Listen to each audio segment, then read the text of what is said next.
Sign up for the newsletter and shop merch and clothing at www.dbcheftv.com.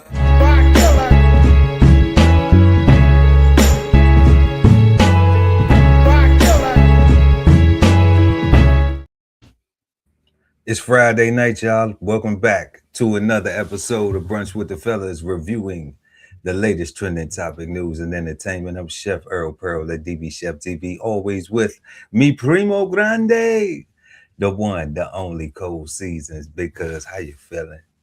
Feeling pretty full, man. You know what I'm saying? Just crush some food and everything. So I'm ready to get it in.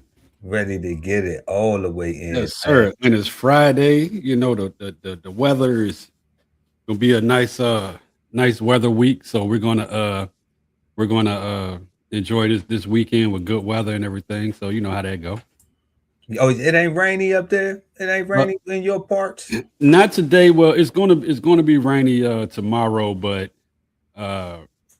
you know, after that the temperature's dropping. So we're not gonna have the 90-degree days, you know what I'm saying, where it's just That part. you That's know, right. yeah. So we're gonna be in the 80s all next week. That's right. Some warmer weather is scheduled to come on in, and that's gonna be right on time for everybody. But y'all, before we get into tonight's trending topics, make sure to smash that like button and also subscribe to the channel and hit the notification bell so when we go live, you never miss an episode of Brunch with the Fellas. Also, head on over to www.bksoulfarm.com and pick up a copy of 1016 160 Self-Sustainability by Ali Dawood El. Link is in the description. And then don't forget, we got same great ribs, next level flavor, ribs on the run 2.0, bold flavor, made to go, real ribs, real flavor, real good, available for events, parties, catering, and more. And you can find out how much more at 984-331-6946. And would it get you there even quicker? Go ahead and scan that QR code to put you in that ribs on the run 2.0 mode. And after you get your plate, all right, after you done spent that money, then you come over here and win some money. All right. And it's free. All you gotta do is subscribe at DB Chef TV on YouTube, y'all. I ain't trying to make it rhyme, but that's what it do, y'all. Well, So you know, you're doing your rapping thing right now. that's what it do, y'all. You know what I'm saying? So we appreciate the love and support that y'all show us. So we want to show y'all some back, and we doing that. Matter of fact, I'm behind schedule, y'all. That's how busy I've been. So what's today? Friday, Sunday, we announcing our next winner. But so you can be the next winner, what you got to do is head on over to DB Chef TV on YouTube and subscribe. Good luck to everybody. And don't forget, y'all, you can kick it with us on Kick. Right now, we're streaming on Kick. Kick.com/DB Chef TV is where you can find me, Cold C's, and the God Ali. Yes, sir. Yes, indeed. On We got DB merch. Chef TV. Where they at? Where they at, cuz? We on DB Chef TV. That's Where right. they at?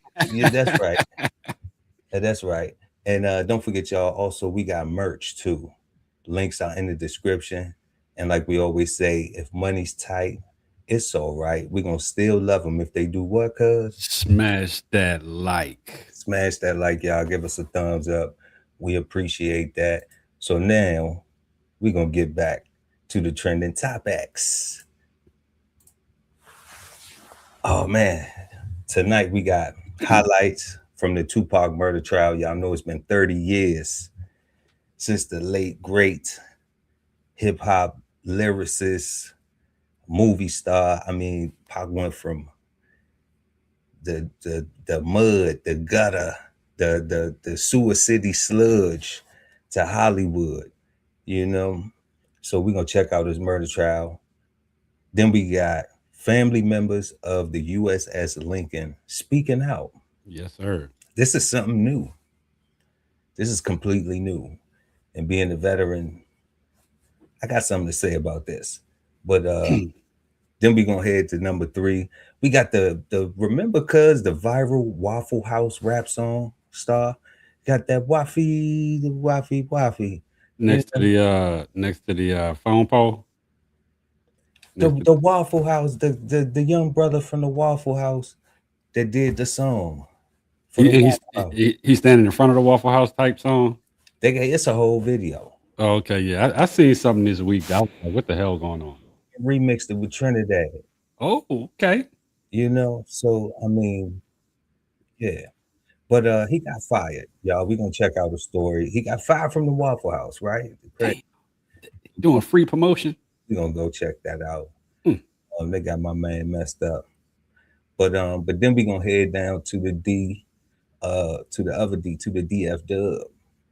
All right, the triple D, and check out this story about Karmelo Anthony, where he's requesting a new trial. Y'all know he was recently convicted and sentenced 35 years for the unaliving of what was the young dude named Austin Metcalf or something like that.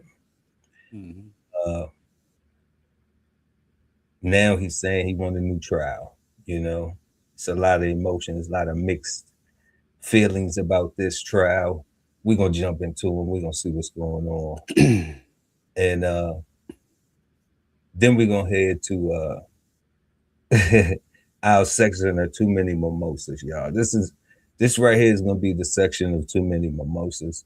Right now, I mean, people can identify as anything, um, apparently, and I don't really have no problem with what people want to identify with, but this is interesting right here. Because I do want to say, I identify as broke, and my bills still come. You identify as broke and bills still coming. Yeah, Okay.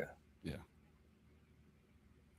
Well, this is a whole new one for me because we'll talk about it, but we want to know what in the world WTF is identifying as trans black, and we got a story. We're gonna go talk about it. And then last but never least, number 6. After the storm, y'all, we're gonna head to Gary, Indiana, and check out the good people up there and see how they coming along after this national tragedy. That no one is really talking about. And I don't normally see the topics before we come on now unless we talk previous, in the early in the day. And I'm very happy to see this as number 6 to come in and we speaking about this right here. I mean, we family homes, and I was in the Coast Guard, really responding to stuff like this when we, Right. Katrinas and Haiti, earthquakes, all types of stuff like this. But it's an interesting story. I've been seeing some things because I've been seeing some. It's in my algorithm for other stuff that I look up, but and I follow the weather too. So this is an interesting one though, right here though. This is interesting, and we're gonna get into it. Let's go ahead. We got to go see what's going on with Pac. So first, we're gonna preface this a little bit though, because with this Tupac murder trial that we gonna go check out, it's a lot going on. But I only took um two portions of it. The first portion that we're gonna check out is the portion um with the police officer talking about how Gangsta Pac kept it after he got shot. He kept it real G after he got shot. And I don't think people knew that. I don't think people, knew what happened with that. And then we're gonna go see the testimony from uh Mob James, who was a member of the Death Row crew, and he was also from the set, from the gang out there, and he got a very interesting perspective on the case. So we're gonna talk about that. But it's so much more, y'all. It's a lot more. It's people like everybody, man. Academics, Traplo Ross, Seti Nash, you name them. They everybody, Just Say No Scope, they all, shout out to everybody, all the content, journalists, media people, whatever they want to call them, you know what I'm saying, who just keeping it in the atmosphere so people could be informed about this thing, because everybody want to know about justice for Pac. And the story has so many layers that, like, if you following it and you see that all the different testimonies from different people, like getting all these different stories and all these different, everybody input, but they on trial now and everybody talking. So as a Tupac fan and as, you know, a hip hop lover, Biggie didn't get a murder trial, you know. And those was the first two ones like that we seen from the hip hop where the whole rap beef escalated to a whole murder. Everybody, all the rest of these things that we seeing now was imitations. They all copies. They all carbon copies of that same thing. So just coming, I'm gonna get off the soapbox, so we're gonna get into it, but it's just coming from my era, from the hip hop era. You know how they say you old, you old head. Okay, cool. But you know, we see the trend, even though it's a horrible trend, which we talking about death. But this was where it started though. We heard some calls come out about a vehicle. Can't remember exactly what was said, but heading up towards Harmon, we saw the vehicle that had been described in the median of the road. It looked like it had ran up on the median and was stopped there in the middle of the boulevard. What do you do when you see that? We approached the vehicle. Is it you and Mr. Goldberg or Officer Goldberg? Officer Goldberg and I. And do you see either of the two people that you saw earlier in the vehicle? Yes. And who is that? Marion Knight was outside of the vehicle, walking around, talking, and Tupac Shakur was being removed by EMS people. As Marion Knight is talking, do you recall anything he's saying? He was telling us to take care of Tupac Shakur. He had Marion Knight had a chunk of shrapnel or something in his head. He was bleeding, and when I went to talk to him, he was adamant that we needed to go and care for Mr. Shakur. That's cold, right? Yeah. Suge popped in the head. He already know, like, I don't need to go to the hospital. If I'm walking and standing, I'm alive. Yeah, I still would have went to the hospital at some point. Yeah, but he looking out for his man though. He see Pac hit. Yeah. You know, at some point people try to say, you know, he has something to do with it and all that stuff. But I mean, I don't see people like taking out their investment, you know. And I mean, you do hear in the rap industry people taking out their investment for the, you know, insurance that they have on the investment. But I don't see it back then at that time, you know, with Suge having Pac. I think, you know, that was a huge loss for him. No doubt. But I seen people hit before though, big cuz, and they looking for EMS. They ain't worried about their man. Yeah, absolutely.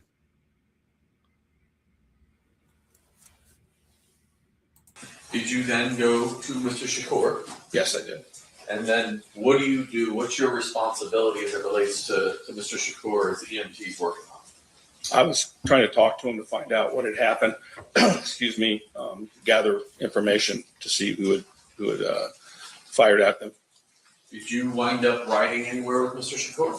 Yes, I rode to the hospital and the ambulance with him. During that time period, between the time you get to Mr. Shakur and the time period he gets taken into the hospital, are you able to have any sort of communication with Mr. Shakur? He was still talking, and I was trying to convince him to tell me the name of whoever his assailants were. And did he ever respond? Yes, he responded, no, we'll take care of it. So, something like that. No, we'll take care of it. Something like that. And that's the only thing you were able to gather from Mr. Shakur. Yeah, I couldn't get him to talk to me any further than that. My man said Pac wouldn't say nothing to him. He said, man, we'll take care of it. Don't worry about it.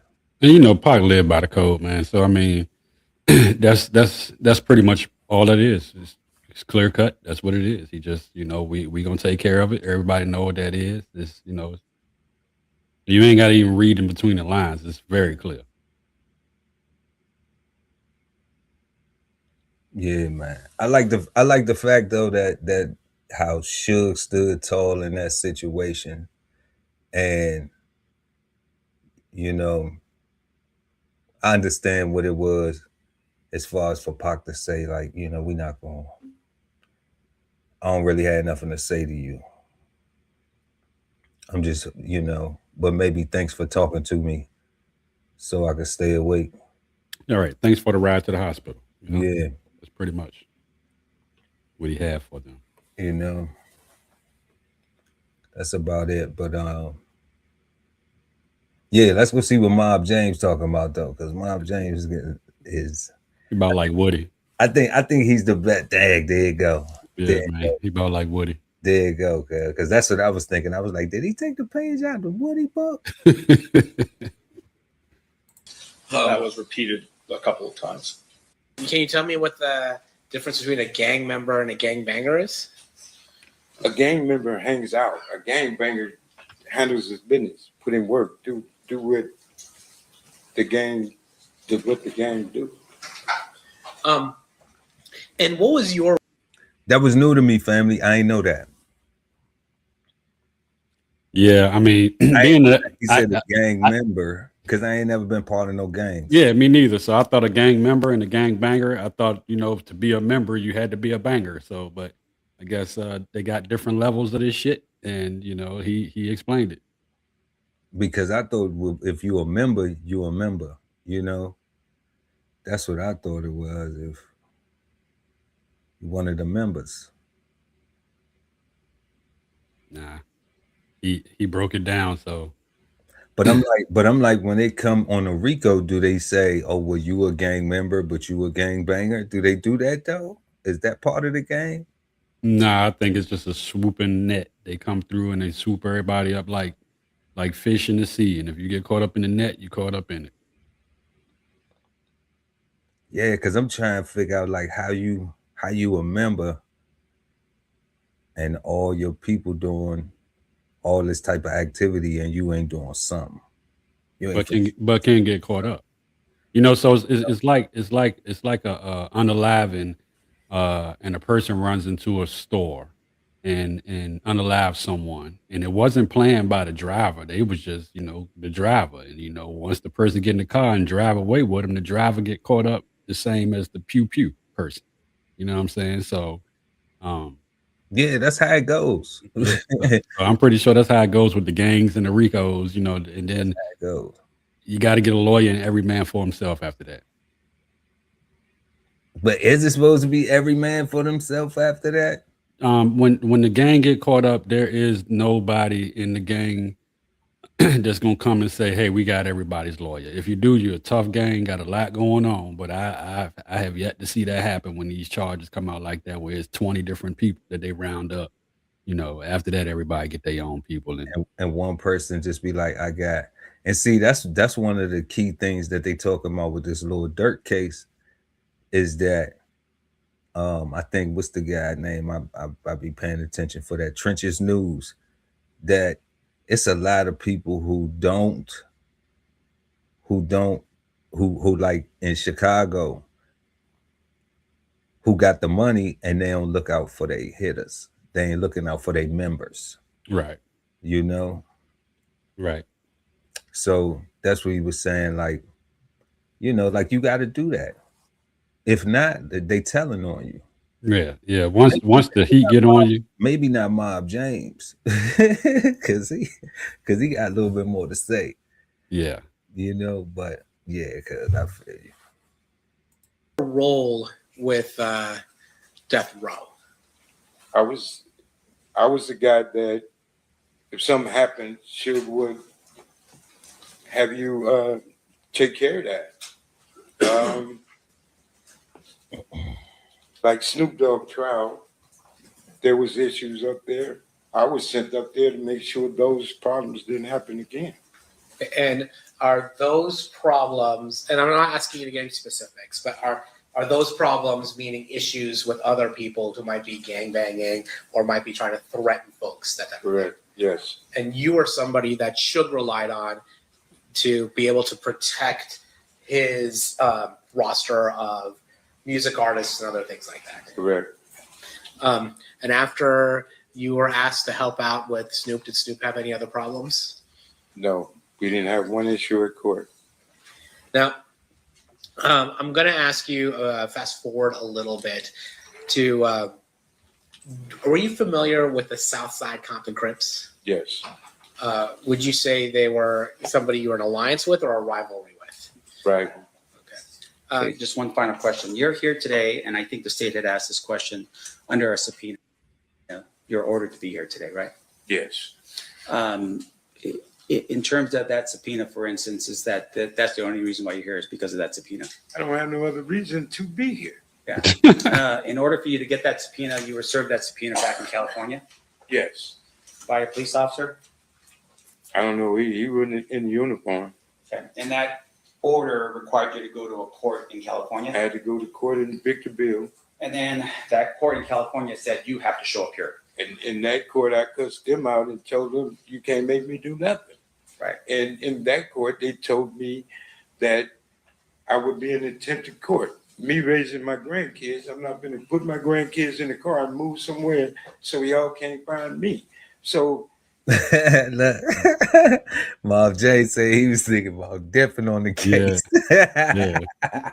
Right. Like, I ain't got nothing to do with this. I don't want to be there. He said, man, if it weren't for these grandbabies, man, I'm trying to tell you, I'd have been gingerbread on their ass. What you say? I'm not new to this. Man, that's crazy. That's crazy. Not But at least gingerbread. Yeah, but he being honest. all that running and living a different life, I ain't doing it. So I agreed to come. And I explained to everybody in here, you ask me something, I'm gonna be honest about. You ask me something I don't want to talk about, you're gonna have a problem. Treat me as a hostile witness. You're not gonna talk to me and tell me as a grown man what I have to do up here. I'm not gonna send him to prison. You are. You are. So the accusation now is because of the fact that we're trying to ask you questions, It looked like Keefe wanted to laugh, didn't he? Yeah. That's the little head shake though, cuz he give a little head shake like this dude crazy. So the accusation now is because of the fact that we're trying to ask you questions, you're blaming it on me. You asking me questions. If I just answer your questions, we gonna have a problem in here, a misunderstanding. And you're asking me something that wouldn't be good for him. Right. The attorney said right. Right. You want me to do your job to send him somewhere, but that was actually his lawyer, so that's the crazy part about it. You know what I'm saying? That wasn't even the state, so that's that was the funny part about it. So he was checking his lawyer. You know what I mean? Like, you asked me to, say something that's gonna hurt him pretty much. You know what I'm saying? So why are you doing it? That sound like kind of telling though without telling. Because that's so you got some incriminating something that you don't want to say. Yeah, it's pretty dry. It's pretty dry, snitching. And but he wasn't gonna say it. Period. He stood on it. He stood on business, and that's what it was. Yeah, y'all ain't gonna make me say no. I'm a grown ass man. I think at the end of this trial, man, we can take. It's like, well, we can lock your grown ass up. Oh, right. We should be able to take the YSL with Woody and this guy right here and do a crazy mosh up video afterwards, because it's crazy work, So I like when a person go in and they stand on business and don't let them get ran all over in court, because people get nervous. This dude don't have a nervous bone in his body. Mob James though, he allegedly, Nobody knows. But the way I see that, cuz like he respected the streets as far as and the gang. Like they both, he like, man, I'm 61 years old. I'm an old man. I done put in a lot of work. He just told you, Sugar, tell me, like, hey, go make that not happen. Right. Right. Yeah. So You know? So and he's free. And he's a free man. yeah, You know, ain't no free so- man. He out with the grandbabies. He like, Right. man, I'm trying to enjoy life with my grandbabies. I ain't got no Right. time to be playing with y'all, man. You know? That's crazy though. But stay tuned. It is more to come because Tupac case is not done yet. It's definitely not done. Keefe-d got to get a verdict. But we're gonna go ahead and head to check out this story on the u.s.s. Lincoln. Y'all know they've been deployed for quite some time, and they got an RTHP and a relief now. So it's been a lot of controversy about it, but we want to check out a couple stories from some of the family members that's speaking out.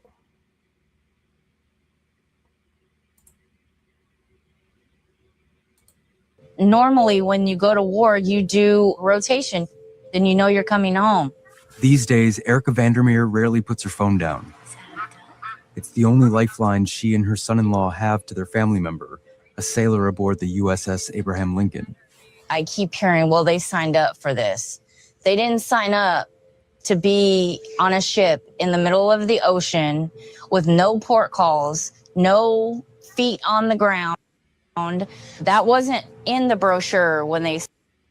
Ma'am, it's not a brochure when we go sign up. It's not a brochure. And you do sign up for that.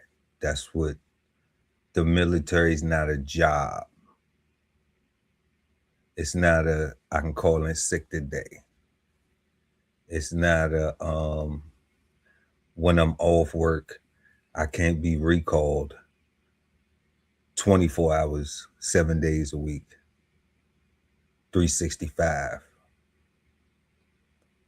But that's what that sound like she describing though, because port calls aren't guaranteed either. I've been deployed plenty of times in the middle of the ocean, and we had all these places, wonderful places we were supposed to go and wanted to take pictures, and ended up in Gitmo a lot. Yeah, but I think 272 days is wild work of not going to a port. That's a long time, bro. So that's 9 months. Okay, but that's a job though. That's the military. It ain't a cruise ship. Correct. I mean, I understand that. But when was the last time a ship stayed out that long though? That's a long time in the middle of the ocean. Like you didn't go to port for 9 months. It's a place. It's a village. An aircraft carrier. It's a city on the water. I get it. It's a city on the water. Oh, 5,000 plus people. I understand that. That's it's a long time. It's built for that though. You know, but what is it supposed to be though? Like, is it supposed to be like in a wartime where it's like what? In a wartime, it's supposed to be what? Is it still supposed to be like where if you can't go and you don't have the resource to relieve that command, then are you supposed to just say, oh well, everybody is tired, we need to go get a port call and we'll come back to the war? No, I just think leadership should make sure there's some kind of rotation that's shorter than that amount of time. That's shorter than that amount of time, huh? Yeah. Yeah, I mean, especially when you look at I'm not agreeing with you. I hear your comment though, but I don't agree with that because when you was out there, what's the longest that you stayed out in the middle of the ocean? Longest was 90 days, one tour before we ported. Not 3 months. Yeah, This is 90 8 months. days. That was 90 days, but I wasn't in the Navy. I was in the Coast Guard. And I still think that's a long time for Okay. the Coast Guard. 90 But days. but this the thing, right? So how about a Marine that go on a mission that they might not even come back from? That's true. How about that? That mean they died. Right? Right. So how about, arm some Rangers on the same type of situation? Do you believe in morale? I'm saying that you can maintain morale in an environment like that. What you have is a new generation of young people that's soft. And that's where that's coming from. That's exactly where that's coming from. Because it ain't I guarantee it ain't no senior personnel that was crying about how long they've been out. Yeah, but it wasn't about as long as they've been out. It was. Yes, it was. Wait a minute. This whole story is about. Right. But they've been out too long, and what you just said was they don't need to be deployed that long. It's about length. But also the conditions of the ship. They were saying that they couldn't get the food out there. They needed to get out there. That the ship was falling apart. The plumbing was messed up. When you do the port calls, these are some of the things to get fixed and addressed when they do the port call. That's some of the things that get fixed and addressed when they do a dockside or a dry dock. Okay, you only pull into port for stores and supplies, and that's it. And you go back out. Port calls are not supposed to be dry docks or docksides. That's when you in for like 6-7 months. Yeah, maybe even a year. You get extended. Okay, but during a war, conflict, high op tempo, all right, you can get parts and stuff right out there. You can get stores to come in. You can get planes that bring in food. That's where the morale is kept. But the thing is that when you in a situation like that, you got this thing called where you at GQ, all right, all day long because you're in a conflict zone. So ain't no open hatches. You don't know if you're gonna get hit by a bomb, by a missile. All right, and this is constant. It's watches, constant. It's people going through every compartment of the ship all the time. So the thing is that you doing that anyway when you just in transit. You doing that anyway if you out there doing bar pats. All right. It's just in this situation, it's a war going on. So when you in boot camp and you having to do all these things that your parents never made you do, that you never been in an environment to do, to be tough, really, when you think you tough, but you're not that tough for real, and it's really your mental, that's what this prepares you for. But you got a young group now who comes in and everybody complains like shit. And then you get, when they get to the news and the media, and then they shape it. And then you get a group of people that's just like, that some people have never served in the military. And some people also have negative views about the military. So they come up with all these wild things about how it's supposed to be. And it's just like, man. So the letters coming home from the sailors talking about the conditions of the ship is just wave it off to they suckers. Not suckers, they're lazy. They're just the new generation, and what they're saying has no merit. That's what I'm saying, because at the end of the day, you got people that fix toilets. That's a rating, a damage controlman. They do plumbing and welding and the whole, and carpentry and masonry. They do all that stuff. So those people are supposed to be maintaining that. If they need cleaning supplies, then they need that. The storekeepers need to be ordering the cleaning supplies so they can keep the toilet. You clean the toilets where you live at. You living on a boat. How your toilet clean dirty? How your bathroom, your head? That's what it's called. How's the head dirty and you live there?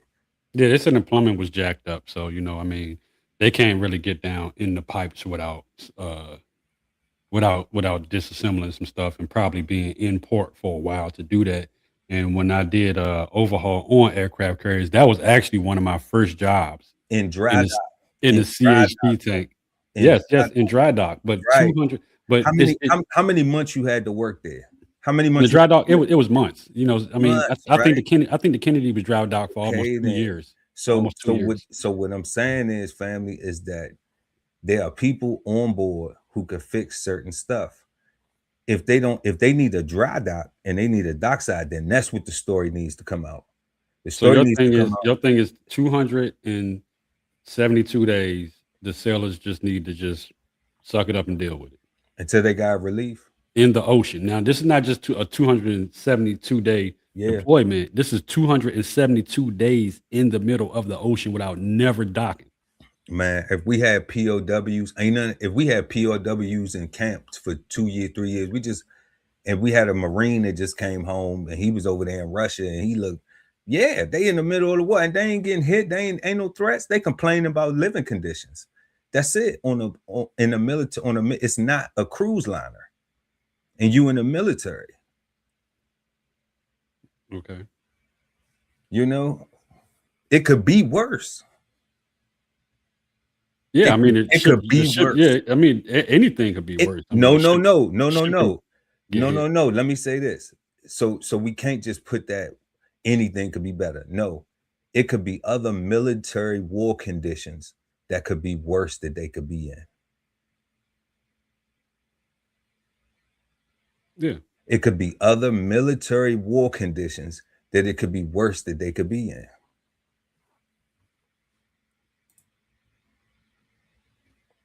You know, that's it. We're going to run the tape, though.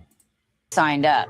The Lincoln was due home from the war in Iran in May, but it's now past 260 days at sea. Sailors haven't made a port visit in more than 7 months. More than 200 family members brought concerns about reports of deteriorating conditions to a Navy town hall on August 6th. Officials said sailors have access to counselors and doctors and that more mental health staff are on the way, but shared little about other conditions on the ship. President Trump was asked about their complaints last week. Members of U.S. service members are concerned about the conditions on board the u.s.s. Lincoln. Well, no, that ship is moving. No, they're not. The deployment's gone on too long. Are you worried No, about no. mental health? Not nearly long enough. Thank you, everybody. Damn. When the war kicked off, Erica second-guessed her vote for Trump.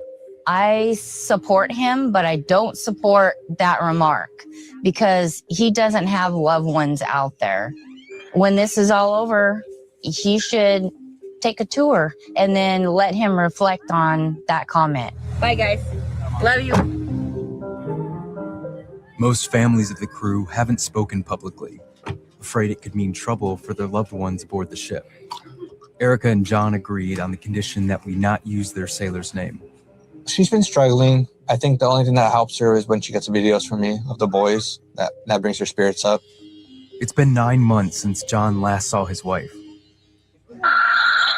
infinity and beyond. Mama loves you, Gunny. She recorded this for the boys while she's on deployment because she misses them so much. I haven't gotten them as much sleep because I have been nervous about her. And I'm also nervous about the boys because I don't have my partner here to help me with them. So I'm always nervous that I'm not doing enough for the boys. Another carrier, the u.s.s. George Washington, is sailing toward the Arabian Sea to replace the Lincoln. But the Navy hasn't said when it will arrive or when John's wife will finally come home. A Navy veteran himself, John served on a deployment like this one, which is why he's not buying the reasons his country went to war. I don't agree with the war. I don't agree with this war at all. I voted for Trump in 2016, and I will continue to vote for him in 2020 and 2024. So I'm nervous for 2028. We don't know if we're going to vote for. A war in Iran is pretty much like the biggest thing that we asked not for him to do. And he did that. The Department of Defense did not respond to our request for comment.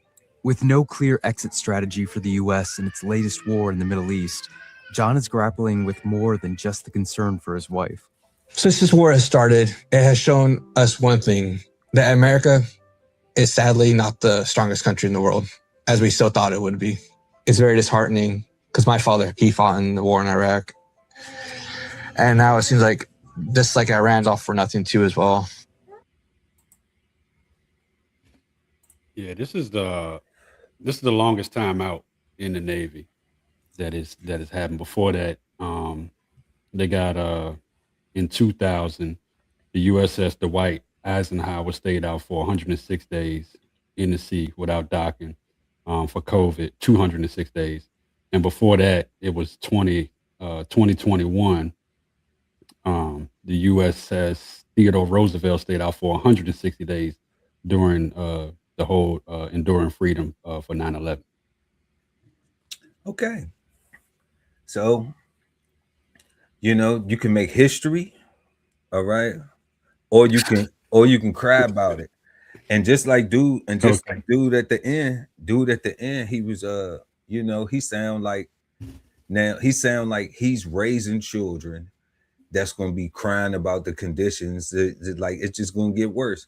And he's saying that he's not against serving in the military because he said his dad did it. So he was following in his dad's footsteps. He had 2 babies right there. Both of them could probably serve. So but now it's like, oh, you should come home when you get tired and blah. Like you in the military. Like there is no come home when you get tired. Like you can't quit. You can't even quit it. Like you have to give up and just walk away. Like you can't quit though. Like you can't, once you end, you can't just go to work one day and just, when you on active duty and be like, you know what, I quit. I just hand in a resume, like a resignation letter. Like you can't do that. Right. Yeah, you signed you signed up for the contract, for the duration of it. And it's probably nowhere in what the lady said in the pamphlet. Yeah, like it's probably nowhere in the pamphlet where it say that won't happen. That it won't happen. So I mean, on that aspect it is, but I still feel like it's a failure in leadership to have him out there that long. So a failure in leadership. That's your shot at Trump. That's your shot at Trump. No, that's my shot at Hexel. I get it. I mean, Trump is. And Trump literally said when he was asked about it, he said, "Well, they ain't been out there long enough." Yeah, that's what he said. So I mean, I don't necessarily agree with his answer, but I understand. Like shout out to Born Ready 718 in the building. They on call 24/7. So when you sign up for the military, it's not a, oh well, we done been here since 8 o'clock this morning. It's time for us to go, and that's how they sound to me. Shout out to lovely ATV. What's up, bug? Who else we got in the building? Peace. Kushan Jones 14, do 6 in the building. Yes, indeed. And we got who else we got in here? We got Born Ready 718. Peace. Oh yeah, let's go ahead and jump into this next story, y'all. We got the viral Waffle House rap song star gets fired, man. He got a little smash out here on his hands, man. That's making everybody go get that patty melt with the hash browns.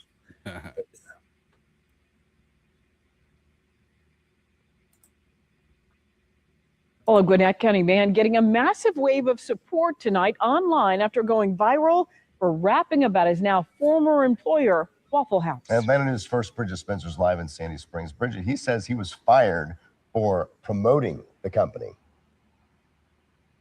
That's right. Edric Riley says the company fired him after he was making social media content about Waffle House, but he also says the firing actually did not surprise him. Some on social media call Edric Rockstar Riley the king of Waffle House, especially after he made this song talking about the menu. I didn't expect for them to be wanting to play Waffle option in the club. Everybody turned up for waffles and bacon. Yeah, I was just talking Waffle House business. Like I'm talking about a company that I worked 20 years for that I love with a passion. Riley says he had 2 dreams in life. I wanted to move up, be a manager of a store, all that.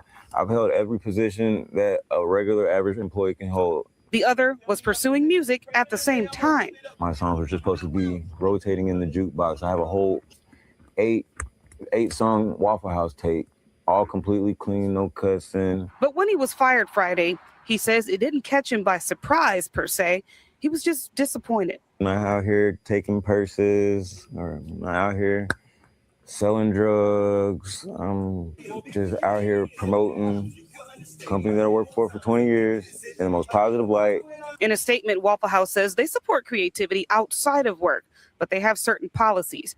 They say in part, quote, Waffle House ended its employment relationship with Mr. Riley following repeated violations of company policy prohibiting unauthorized filming of promotional media content on company property. I'm making happy music, positive music, and this is how they react towards me.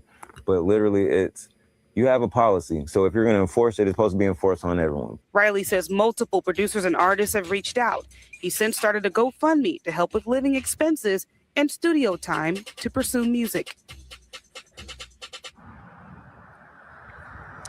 And Waffle House also said in that statement that they did everything to try to help Riley keep his job. They say they were left with no choice. Meanwhile, Edric Riley says he's going to continue to pursue music and perform that song and make new music as well. What you think, family? It's a couple things, man. There's a lot to unpack there. I mean, 20 years at the Waffle House, that's a long time. And you're not a manager already, right? I don't know. I don't know if that. I ain't know if that was a low blow, thinking that, or nah. You know. But I'm just like, damn, Dub too. Go ahead, family. Yeah. 20 years at the Waffle House. Making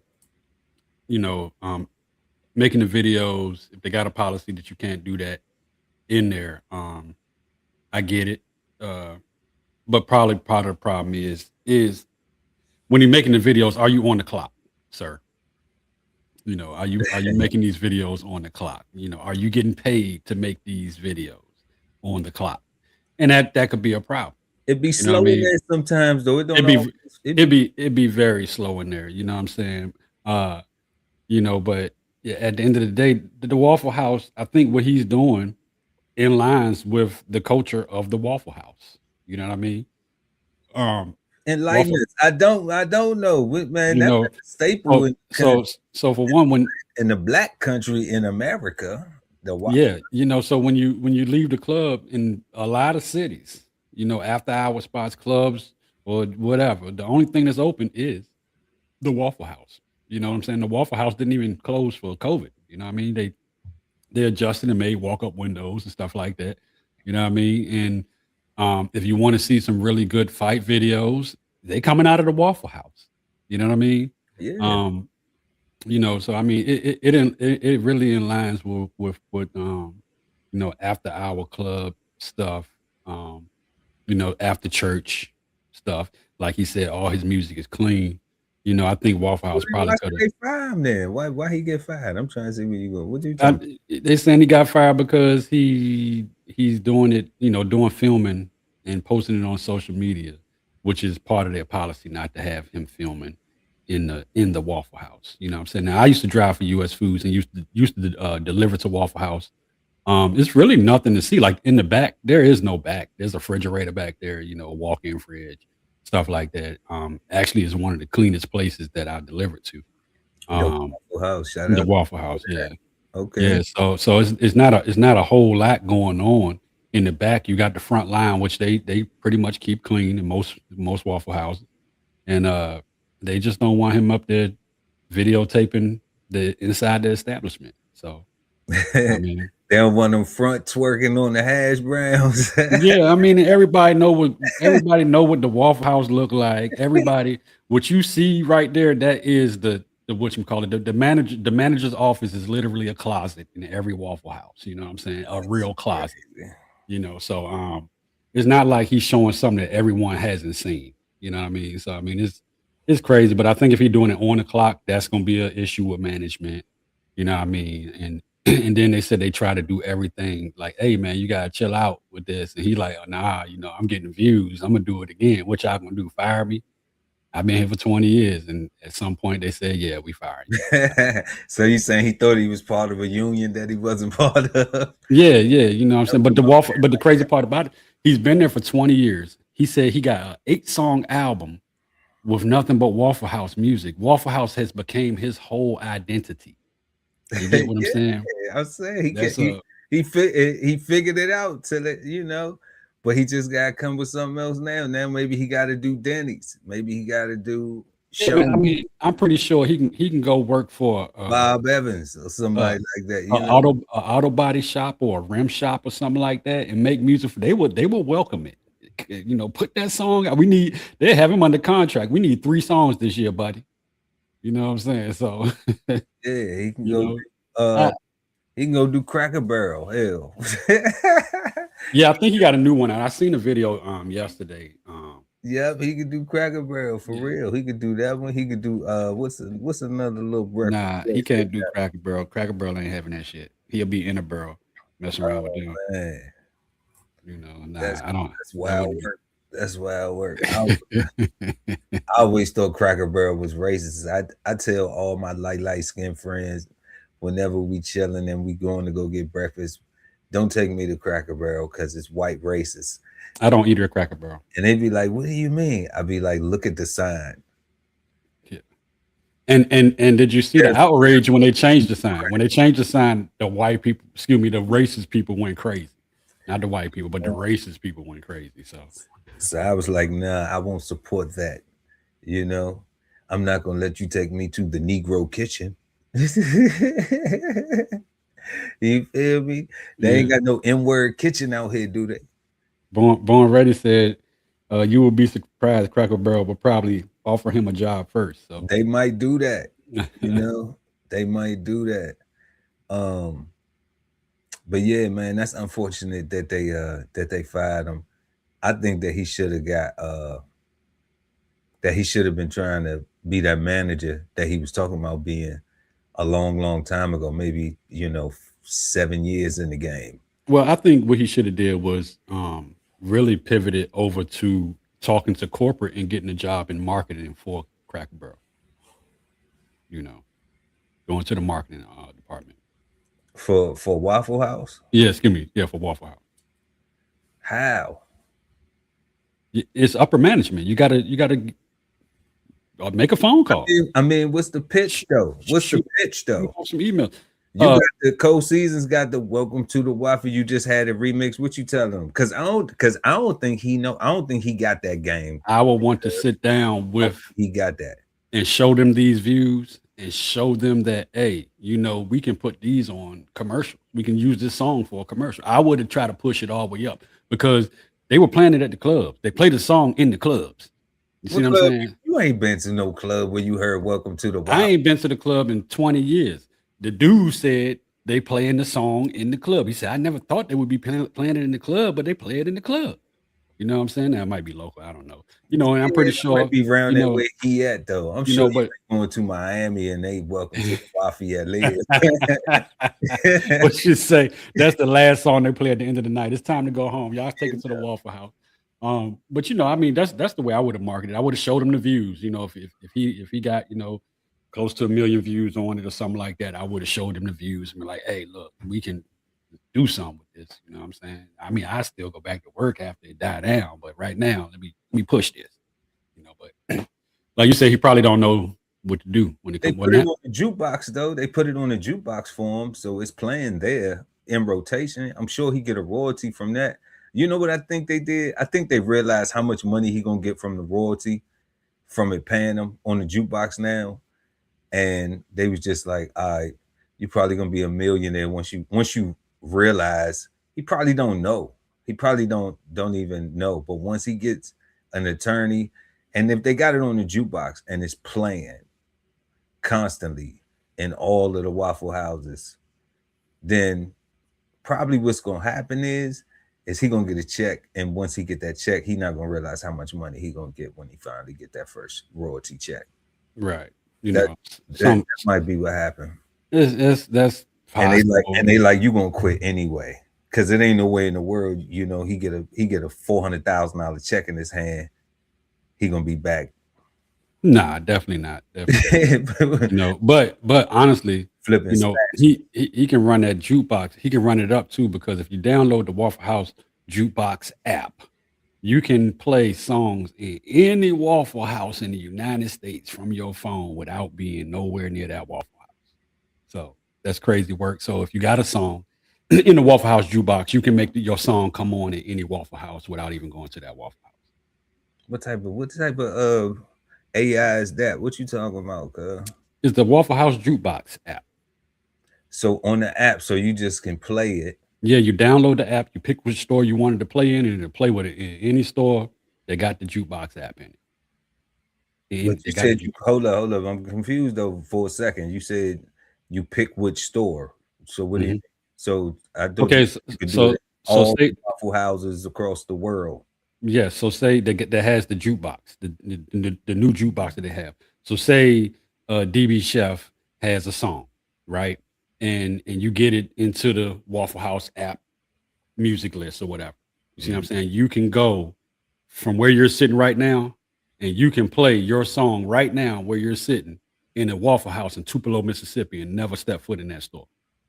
You just Okay, but I couldn't play one in all the Waffle Houses in Mississippi, only in Tupelo. No, all the Waffle Houses that have the app. Every last one. At the same time, you saying I'm coming on rotation at the same time? No, you're not coming in rotation. You literally picking. So my man, say I want to play Jay-Z song right now in your state at your nearest Waffle House. I can open the app, I can pick that song, I can hit play, and it will play in the Waffle House down the street from your house. Okay, that's fair. But what about the other one that's like up the road and the other one that's up the road and around the corner? No, it's individual picks. Like you got to do it. You can't do it all. You saying like hit it at one time and it play the whole state. I mean, that's the way you explained it the first time. So I'm just making sure I ain't here, but I got you if you say I can play it on the store, like one store at a time. Yeah, that's cool. If you can do what that. Are you talking about? If we boycott Waffle House, what did he say? Who will hire black fellas? If we boycott Waffle House, who will hire black felons? And plus, where will people who want to fight after the club go? Oh no, what they doing is they having a conversation in the chat. We having a conversation on the live. Okay, I see what's going on. But yeah, he gonna be all right, man. I think he gonna be all right. Once he get his first royalty check, I think he gonna be straight. He'll be fine. Man, so now we're gonna head down to the Funky D. The Triple D, Karmelo Anthony, is requesting a new trial. Y'all seen he had just got convicted for 35 years, 17-year-old, accused of stabbing another kid at a high school track meet. So let's see what they talking about.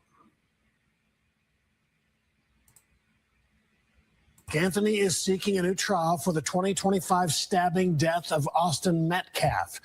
Anthony's attorneys argue the trial judge violated his rights by holding off-the-record conferences. And today, a chunk of the hearing focused on a so-called gentleman's agreement that governed how the trial played out. Evidence the jury never heard during.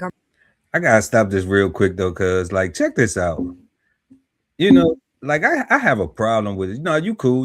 I'm just gonna pull this like this. Man, why they have my man dressed like this? Trial judge violated his rights by holding off-the-record conferences. And today, a chunk of the hearing focused on a so-called gentleman's agreement that. This right here. That's slave wear, bro. They got the young boy in burlap.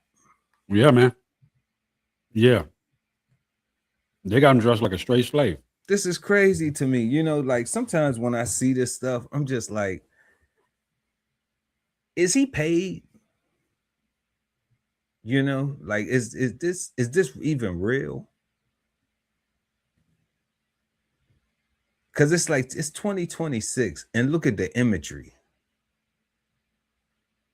Yeah. Like a like an orange jumpsuit wouldn't have been, they said they already tried to make orange was the new black. Okay. So yeah, if you Photoshop that and put a field in the back with a horse, it would definitely 100% look like some back in the day stuff. Make it a black and Look, you know, with the background, you done changed the background on it, Code Seeds. You said yeah, because all you need is some crops, some cotton to pick, and a mule out back, huh? yeah, I don't know what this wear is. I mean, is that like the new Bob Barker prison wear? Like, what is this? Crazy, bro. It's crazy, man. You know, it's the stuff like this that had me like, man, I wish the young brother could get another shot. Cause I'm just like this right here. If this for this whole situation or whatever he was going, whatever you know the case is and all that stuff, it's just like, damn. They hit him with the burlap, Kuta Kente rap. Mm-hmm. Governed how the trial played out. Evidence the jury never heard during Karmelo Anthony's murder trial was revealed in court Thursday as his new defense team argues for a new trial. The 19-year-old was convicted of murder in June and sentenced to 35 years in prison for fatally stabbing Austin Metcalf at a Frisco ISD track meet in April 2025. His new defense team is arguing the way the trial was conducted violated Anthony's constitutional rights, and they're asking for a new trial. Russell Wilson, Anthony's new defense attorney, argued Anthony was not present during pretrial hearings, which is his right. The main factor to it is everyone has a right to a public trial and to have trial that the public can watch as a constitutional right, just to make sure that things are done fairly and that people that are concerned about their community can hear what's going on. Anthony's former trial defense attorney, Mike Howard, took the stand. Much of Thursday's testimony centered on a gentleman's agreement between the prosecution and defense to keep damaging character evidence about both Anthony and his victim out of the courtroom. Part of the evidence shared in court Thursday suggested aggressive and racist behavior from Austin Metcalf, with Anthony's attorney saying they could have brought up school records if it weren't for the agreement. It also revealed additional. So hold up. Hold up.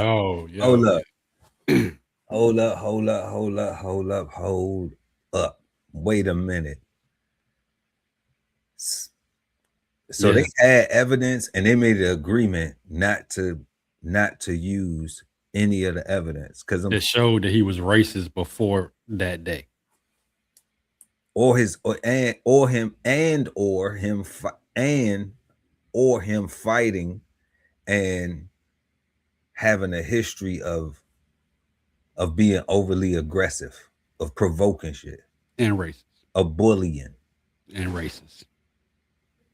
You know, like I'm gonna make you like this. Right.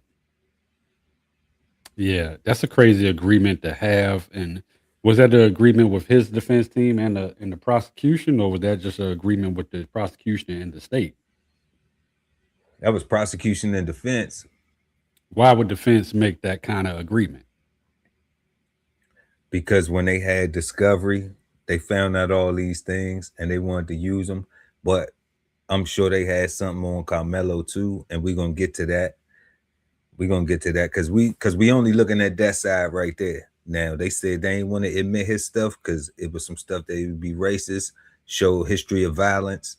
They ain't want to do that. So what they had on Melo?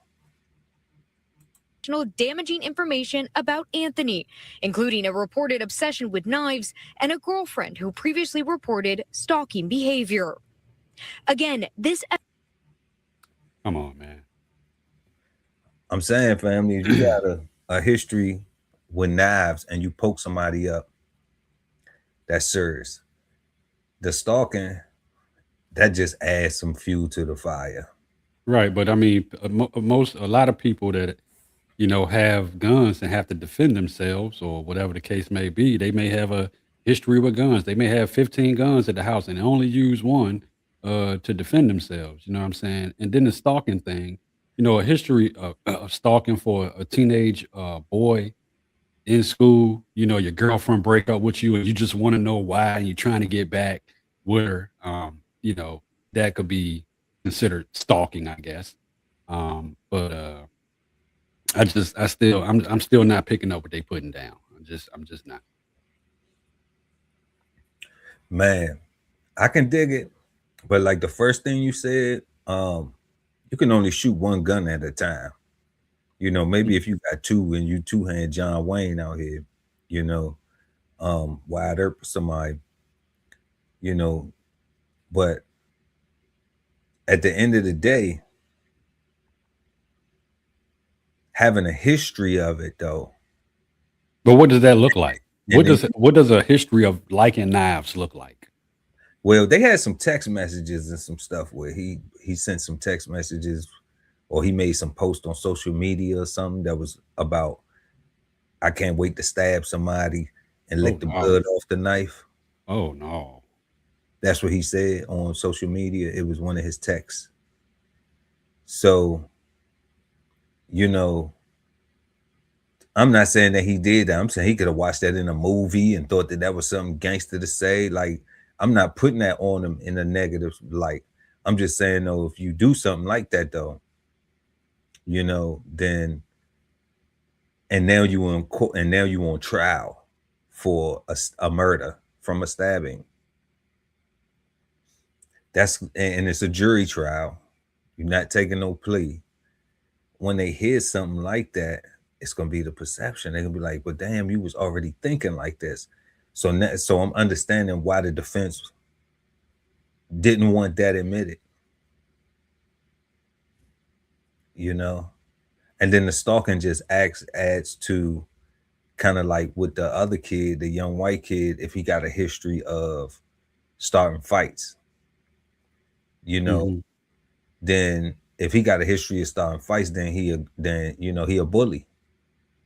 So he's looking for he's looking to antagonize, to pick at, you know. He don't know how to just leave well enough alone. He want to had a last word, be the and this, that, and the third or whatever, you know. It's real feminine energy. But yeah, so that was in 2024 when he said that. But they wouldn't want that admitted, because then Karmelo's self-defense would be that he was provoked and the dude got a history of being a bully. You see? So they traded damning evidence. It may have helped him. It may help. Now that that's come to light, it may help in a new trial. They may grant him a new trial. You know?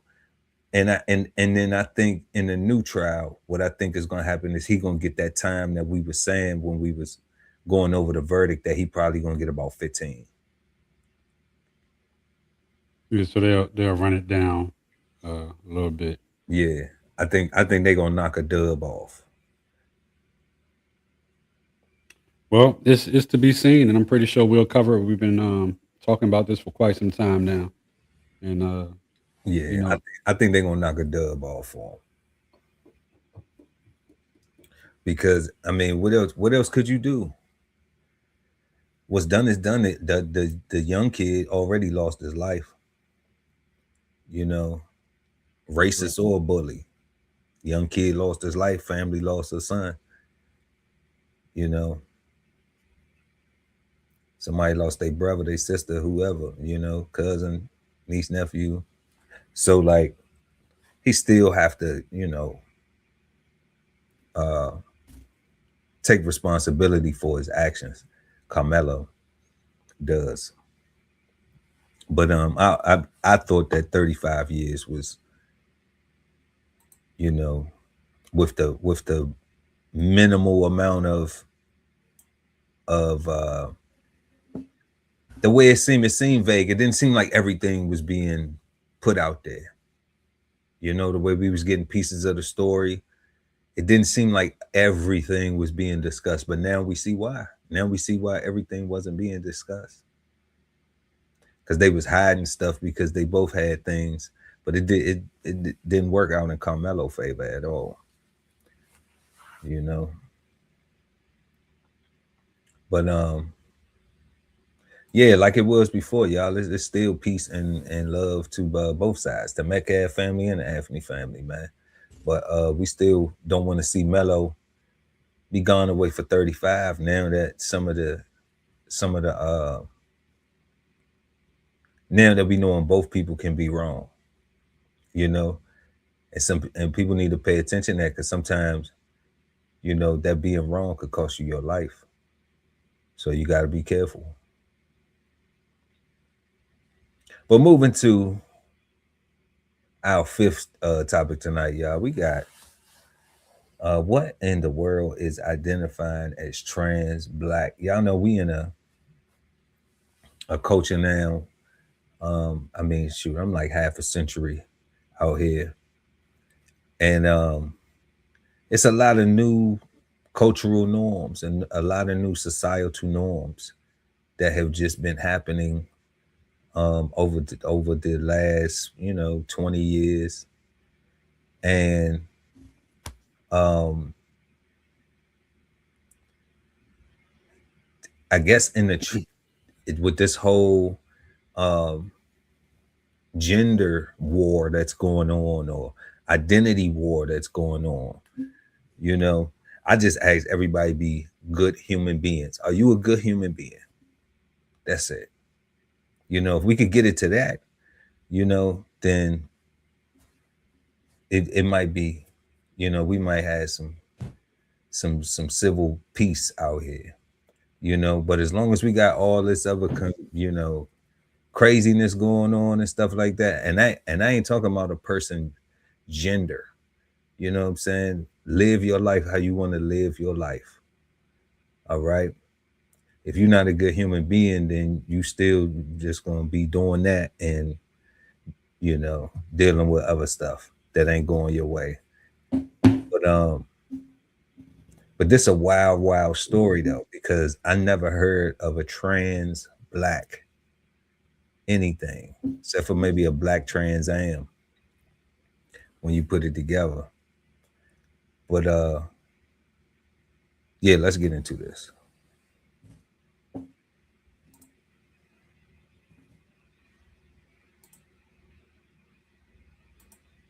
Too Many Mimosas, presented to you by DBCHEFTV. WTF is trans Black. Transracial Black women like myself have Oh, a more hell nah, beautiful man. understanding of Nah. Nah. Hell nah. Nah. Hell no. Nah, because No, sir. No, sir. No, sir. No. Nay. No. Nay. No. You ain't even hear what she got to say. I don't have to. You ain't I even don't hear have what she to. got to say. Mm-mm. You ain't even hear what she got to say. Listen. You gotta heard her. I wasn't expecting this right here. You This wasn't not expecting this? No. You know, I thought it was going to be like a trans Black person. You know what I'm saying? No, I told you we don't. No, it in no way in the world will we ever have, unless we had somebody from the trans community, a person identifying as trans, anything, woman, trans, man. You know what I'm saying? Like they would be coming on the show, chopping it up with us. We would be interviewing, having a conversation. It wouldn't be we doing no topic on you. Like, no, this is like me identifying as a horse. I ain't on that. I might identify as a horse. You know what I'm saying? Sometimes. Oh man. I'm just saying. Woo! Oh,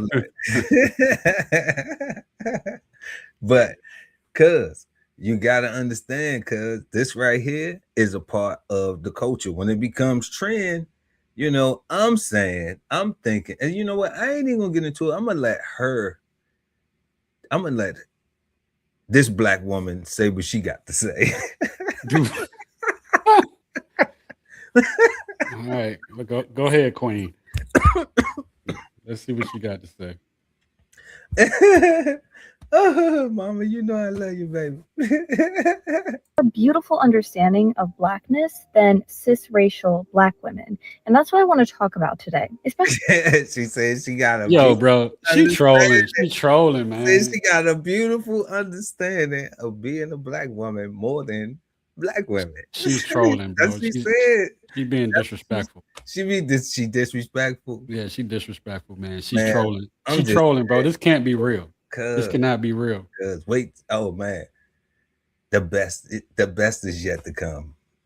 because of all the propaganda nowadays telling Black women to hate themselves, someone that chooses to present as a Black woman every single day That's incredibly beautiful. One of the most common questions I've been asked is, are you planning on getting any medical procedures to help affirm your transracial identity, like melanin replacement therapy, things like that? And the answer Melanin replacement therapy.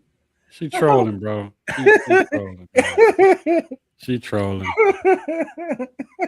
Yeah, man. This is out shit getting out of hand. If she's not trolling, shit is getting out of hand. I can understand and respect the troll. Man. But if this shit is real, this is getting out of damn hand, man. Trans black journey part 1. So it's a part 2 to this shit. Come on, bro. Let's go. is no. Trans black women are black women, regardless of what our bodies look like. I don't need to change my skin color or my hair or my makeup or any other physical characteristics to prove to you that I am black. Saying that I need to pass as black is actually trans race phobia. It is. Okay, you hear the music playing in the background? Saying that she needs to. Yeah, it's trans race phobia, cuz. Trans black phobia. Trans race. Yeah, this is not real. This is real. This is real. This is not real. She's a trans black woman. And she got a I'm black and I'm proud on shirt. Black and proud. Man, somebody gonna get their paws on that girl and she gonna regret this. Now, is that being black? Yeah, I mean, it's okay. she's not gonna regret it. No one's gonna put her hands on it. I mean, Drewski do his thing against their coaches. Beat the chick up. You wanted her to beat up, cuz god dang. Well, I know real black women, okay? And beat her up. Sometimes they not gonna put up with some of this stuff that we're seeing now, you know what I'm saying? But I mean what she's doing is right there on it's Drewski level type shit. Is it Drewski? She's not in blackface. She's not in blackface, but I mean she's in a black shirt. So, it's gray. With black on it. And the letters are white. And she's calling herself black and saying that she understands the black. She's not calling herself black. She's calling herself trans black. Black. Okay. I guess TERF rhetoric, transracial exclusionary feminism. 1 second. Oh, and by the way, Free Palestine, my Starbucks identifies as Duncan. Inshallah, Shabbat Shalom, all that good stuff. So I do want to educate everyone on what it means to be a black woman trapped inside a white woman's body, trapped inside an Asian woman's body, which is what I personally am, which means I am both trans Asian and trans black. Transracial identities are valid. My pronouns, which are currently transracial identities. But she's a trans black person. But what it's called is transracial identities. So tomorrow, if you wake up and you want to say, well, I identify as a white man, or I identify as I don't know, you could just be that. You could just be that. You know what? Like you said, just be a good person. That's all. I'm not gonna try to keep up with it. Transracial identity. Okay, and this is a trans black person. No, this is a troll. She's trolling. That's what she's doing. She's trolling. This is not real. This is not real. You think it's AI? You think it's AI? No, I don't think it's AI. I think it's right up there with you might lose your job type. So do you think? But then she could. What if she sues? What if she goes back to work and they say, "We firing you because you should have not, whether you plan or not, went online and said that you a black girl, knowing that you're not." All right. So then she can sue them for transracial discrimination. And will probably win. And will probably win. But she's not gonna win in these days. She's gonna have to wait another couple more years before she. And she has set the case law. And then this is ridiculous. how are valid. All identities are valid. So if you are here to actually listen and learn, you can stay. But do not call me white. I do not identify with my race assigned at birth. I think she's just making the point, I really think she's making the point. And honestly, if you identify as anything other than what you are, you cannot have a problem with what she's saying right now at all. She does not identify as what her race was assigned to her at birth. That's the dumbest thing I've ever heard in my life.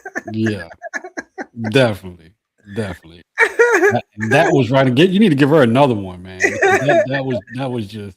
Oh, you know what she gonna get. You know what she gonna get for the black girl, for the trans black girl. They've had way too much to drink, cut them off. They've had way too much to drink, cut them off. They've had way too much to drink, cut them off. They've had way. Yeah, we had to give her that 3 times. Yeah, man. We gonna call her Zebra. Yeah, somebody should have told her a long time ago. But that's wild though. That is wild that she was able to put it together, a whole argument for the sake of creating this new genre of people. A new genre of people. I mean, I think she was trolling, but I think, a lot of times comedy starts like that and then it turns into a real thing. You know what I mean? So I'm pretty sure there are people out there. I mean, just like you got a lot of people out there that's black and in their minds they white. You know what I'm saying? So are they trans white people? I guess they trans white people. I guess they trans white people. How? How? I guess they think it get them a seat at the table and stuff like that. You know what I mean? So how do they think they white? That's it, because we want to be able to identify these people. How do they think that they're white? What describes a black person that thinks that they white? I'm not sure if I want to touch that too much, but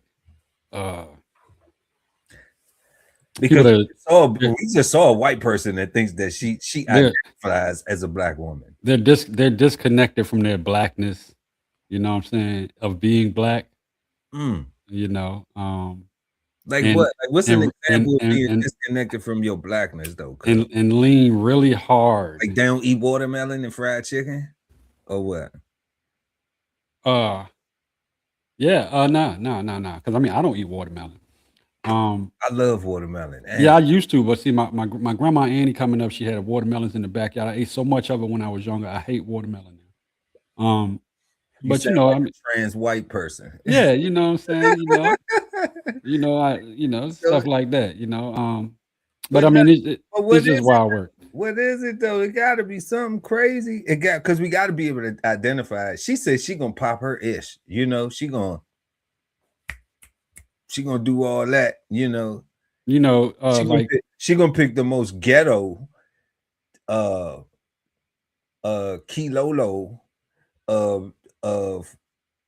of examples to follow. That's what. But I will say this: it's not really that you know what I'm saying, you're the trans black, trans white, which I don't even like using this term because it's not a real fucking thing. You know what I'm saying? But people, white people that are like real in tune with black people was probably raised around black people, and black people that's disconnected from black people and really in tune with white people, they were raised around white people.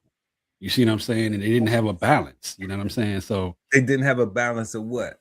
Of just of both cultures. You see what I'm saying? Of both cultures. You know what I'm saying? So I know.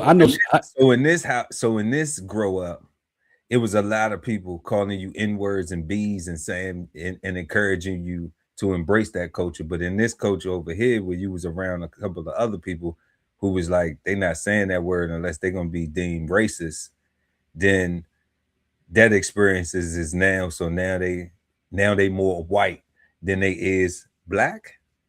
They're more attached to the white than they are to the black, or they're more attached to the black than they are the white. You know, I mean, I know white people that's they're culturally in line with blackness. You know what I'm saying? Like that's all they know because that's what they was around. You know what I'm saying?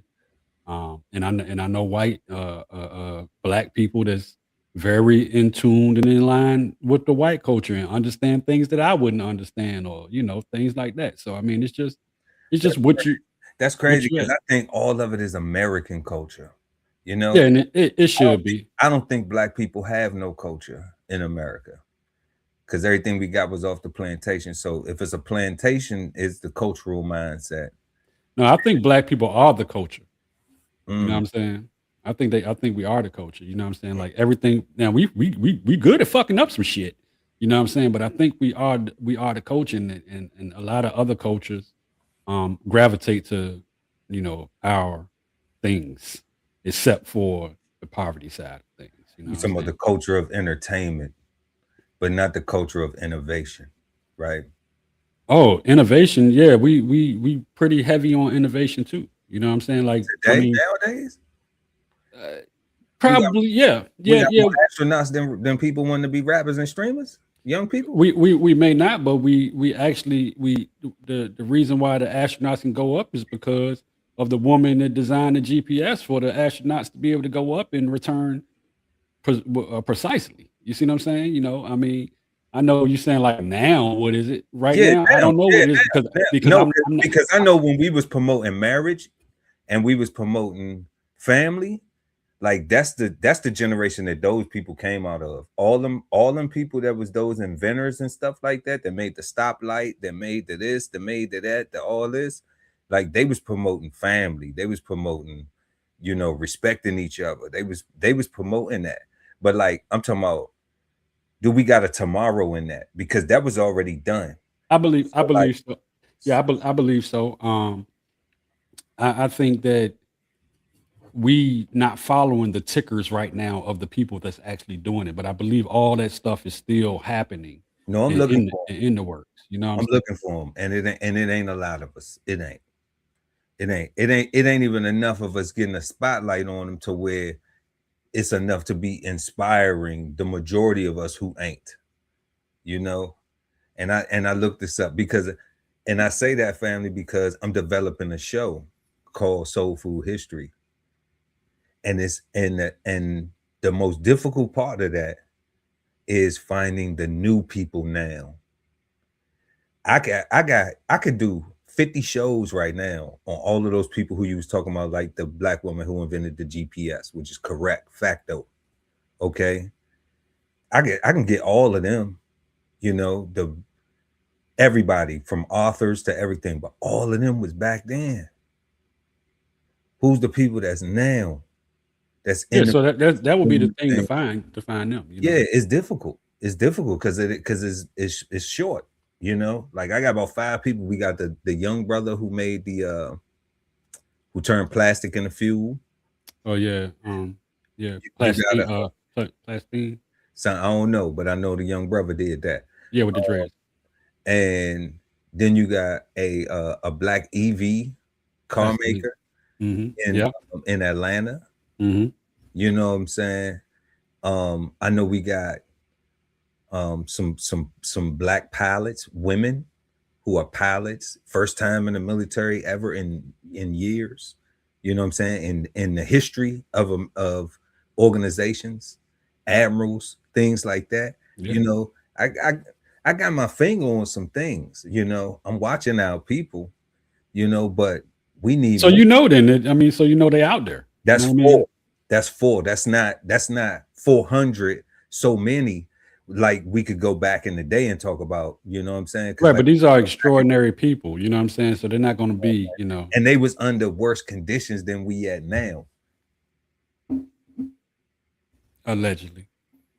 Is it allegedly? Things are pretty messed up out here, bro.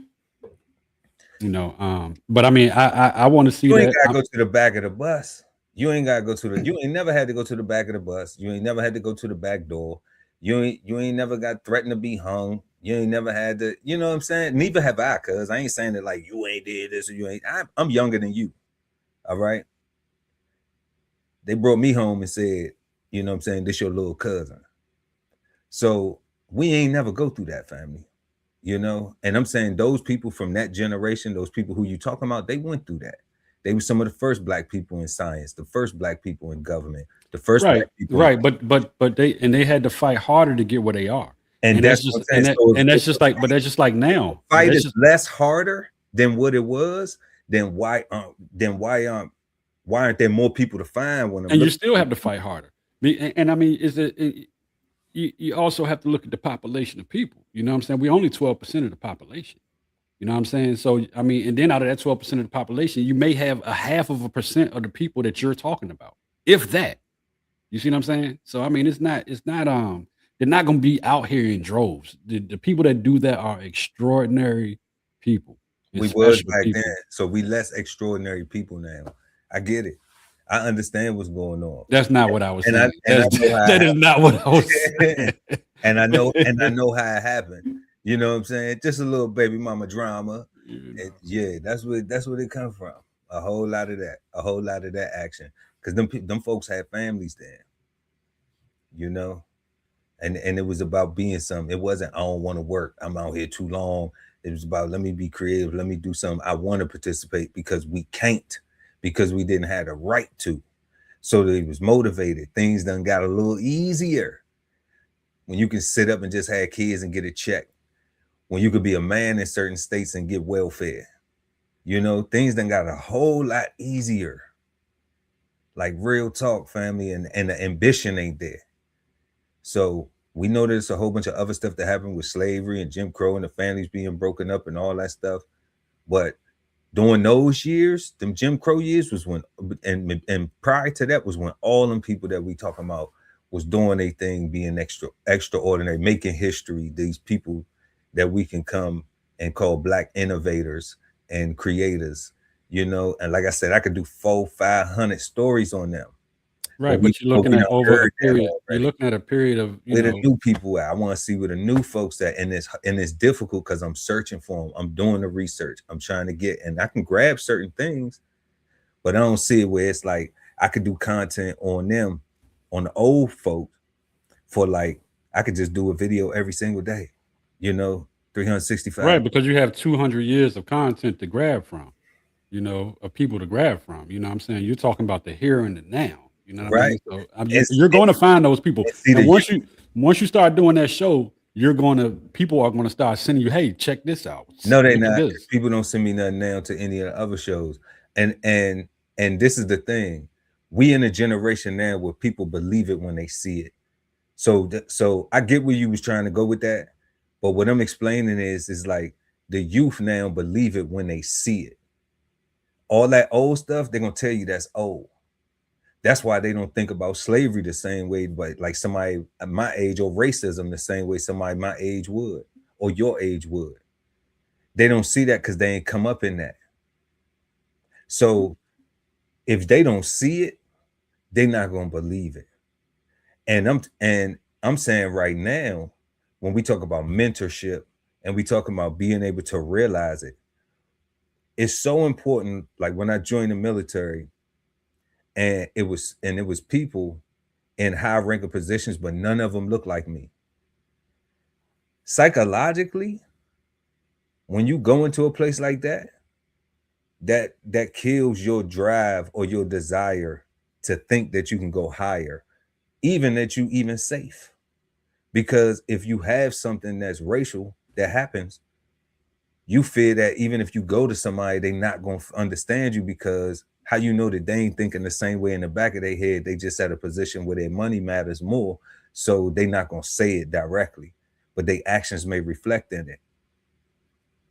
So when you get that in these places like this, the youth, they don't even think like that. They go in there, they, like you said earlier, if they exposed to this, the majority of them are exposed to that. And they don't be on the racism no more, because you got the little white boys using the N-word, you got the little Hispanic boys using the N-word, the little Filipino boys using the N-word, the Asian boys using the N-word. And then you got the young brother right there with them, all on stream.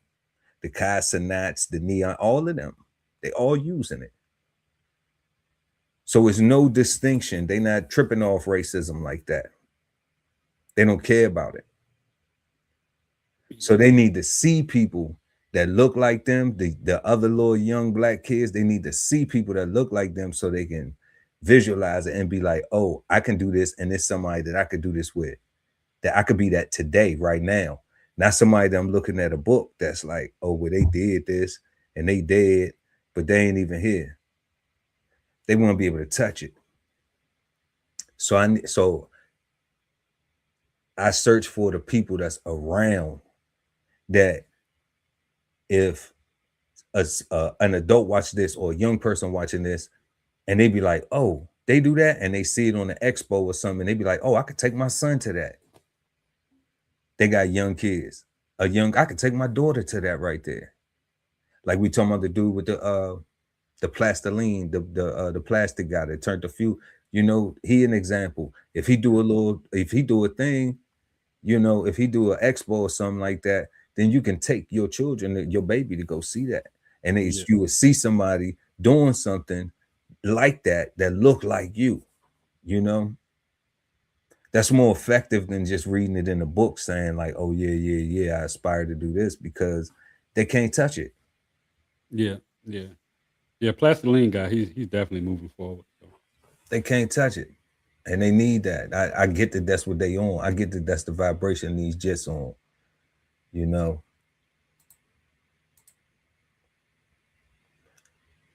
But yeah, trans black is wild. Okay, a little bit too wild. Yeah, it's too much. Yeah, a little bit too wild. Yeah. But we're gonna go ahead and head up to Indiana, y'all. We're gonna check out Gary and see what's going on with them after the storm. They've been going through a lot of relief and recovery after a series of storms came through. So it's a bit of a story, but y'all just rock out with us, and we're gonna check this out, because there's gonna be some information in here. A lot of people don't have power, but for the people who do have power, they can share. And also, there was a lot of stuff going on up there. So we coming from a positive side. Like, we could show you all the people that's complaining and all the people that, and we're gonna talk about it, but we're not showing y'all that tonight. We're not going to, the stressful side, the distressed side of the Gary, Indiana. We want people to have solutions, or some idea of being able to help each other. Because I done been through stuff like this in real life before, and all of watching people complain is a waste of time. Even though that feeds some of y'all spirit out there, we not gonna feed y'all spirit like that. We don't get off on people being in an uncomfortable situation, like that just ain't where we at with it. So we're gonna go ahead and get into this.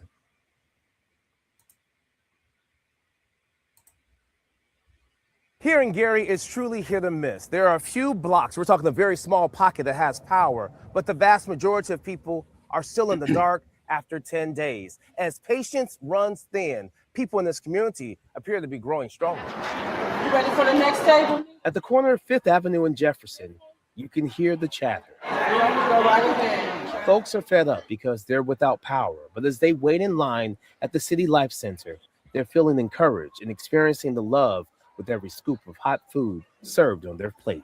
Ain't no sense complaining.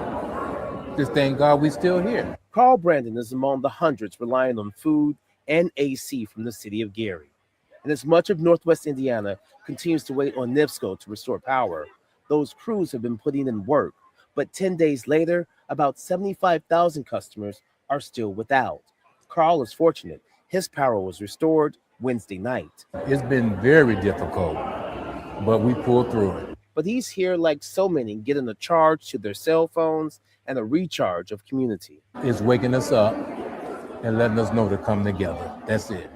Come together. Lake County is one of 22 counties in Indiana to issue emergency declarations. This allows for additional state resources to help local response. But in this room, all you see here, this is through community partnerships. Tierra Williams with the city says as the days keep ticking, the need expands. They just moved into this new community space. There was a need in the community. It looks like people want a place to gather, especially in this time. Let's not be in isolation. Patience, because it may take a little bit longer than you think. And she gives back and coordinates. She's not exempt because she too is without power when she gets home. I sleep well at night because I know that I fed my community. Now, that center will stay open until Tuesday. That's when power is expected to be restored, but it will not shut down until everyone is out of the dark. The point is now there's a state funding that's going to get you through the basics, like a place to stay, food, the essentials. The rest of what you're talking about takes a little time to flesh out. And if it doesn't meet the FEMA threshold, we're again in a good place, right? You see them cuz, look at them. Mm-hmm. They coming down the road. They coming down the street in a raft. With an old in an inflatable. Old lady, old man in the back. See the car. You can see how high the water is. Yeah. Yeah, it's serious out there. Now, funding and resources are not an issue. Things may get a little bit easier for folks who need it right now. So as we told you over the weekend, a critical lifeline is officially open. President Trump approving that federal emergency declaration for the state of Indiana, mobilizing FEMA to step in. This federal aid is for city and county emergency crews, not direct cash payouts for personal property damage. But trust us, we are hearing from so many of you who still appreciate this lifeline. The assistance is for several counties, including hard-hit LaPorte, St. Joseph, Fulton, Kosciuszko, Marshall, and Pulaski counties as well. We want to show you some brand new video into our newsroom tonight from another hard-hit area. This is near Indy as the water slowly starts to recede there. Write this down if you can, or even take a picture, especially if you need help. First, document everything. Take photos and videos of all water damage to your home and belongings before you clean up. Second, call your insurance company immediately. FEMA cannot pay for damage your insurance covers, so you need your insurance claim settled or denied before federal disaster money kicks in. And lastly, report your damage directly to your local county emergency management agency or to the state. Your reports are the proof officials need to secure even more individual homeowner assistance down the road. That part right there. We heard some calls come out about it. Yeah. Yeah, so Gary is the biggest hit. They I mean, right now, this very moment, they still got 36,000 out. Porter got 5,000. And even in Chicago, from this same storm, they got 300 people that don't have power right now. So I mean, it's pretty big, but it's centralized to Gary pretty much. Yeah. And they said that they expect for everything to be fully operational. Their goal is for the 25th of this month. So okay. You know, and it's not just electricity. They got water main breaks. There's a lot going on. Reports of some youngins out there had shot at NIPSCO, you know, the power company. Yeah, I ain't even put it up. Like none of that stuff is crazy. Yeah, none of the you know, we ain't chasing views. We want to help some people. Being a person who has been a first responder and been in situations like that before, also been a victim, like some of the other people. We ain't want to waste time with the why we ain't got no power, why we ain't got this, why we last to get. Okay, so let's give some answers. If you have a tourism area, a business area, and or a very wealthy area, those places will get power back first. Every single time. Okay. If you have a National Guard or you have some type of emergency response centers, if they aren't distressed or they made a like a meeting location, that's where you usually can go to like try to get some ice or something. But if they underwater too, then they not an option. You know, if they're destroyed too, if they have to put that, you know, they will be trying to put themselves back together real quick, you know, but they may have to go aid in, you know, in rescue missions and stuff like that. So they could be stressed. You know, they may not have time to do the the humanitarian thing as far as getting aid to people, as far as you know, food, or you know, or shelter. It may be difficult because everybody's stressed when it first happens. However, I've sat in power outages in the winter storm for about 13 days, and I've sat in a power outage for 11 days. And I'll only use the personal hurricanes that I've been through. All right.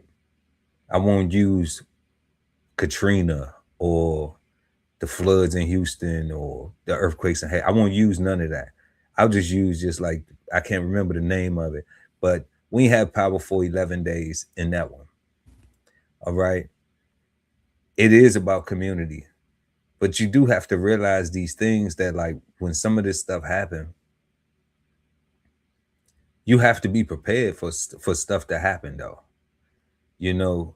And then you have to try to be resourceful. Like, okay, well, if my house is flooded, then your house is flooded. You're gonna have to vacate. Everybody's gonna have to go to, you know, somewhere else. That's normal. If you just have power out, that's not a bad thing. You know, hopefully you keep some flashlights. And if you didn't before, then now a person would. Okay. Hopefully you keep some candles. It's cheaper than a flashlight. You can have a whole box of candles. Keep them up high. Keep them somewhere in the elevator, in a closet or something, in a closet shelf, up on the top shelf. You know, if you got food, you know, you got some type of food or something, because the power going to be out. Make sure you keep some charcoal, something like that. You know, in a little grill. You don't need nothing fancy. You know, if you want to have propane, that's cool, but you got to remember, you're going to have to keep running back somewhere to go get it. And it's going to be a whole bunch of other people that's going to be trying to do the same thing. So it's always going to be an evolution, you know. But if you keep you some coals, you don't take a whole bunch of coals. You keep you some, you know, some of that wood that's been brushed around or blown around and stuff. You can use that as kindle, you know. With a few coals, you ain't got to use all your coal. So people got to start thinking like stuff like that, to be able to maintain and survive. Because some of the negative stuff we seen was like, you know, it is negative, but it's just like, okay, if it's no power, of course your food gonna go bad. But I mean, why aren't you having a potluck? Why aren't everything that you got, you finding a way to cook it? Because you're going to have to buy new groceries and everything anyway after a situation like that, when you're going with no power for 11 days, 13 days. Yeah, but they're definitely not cooking without power if they don't have a grill and charcoal and all that shit. So. Yeah, but you got some firewood and some bricks.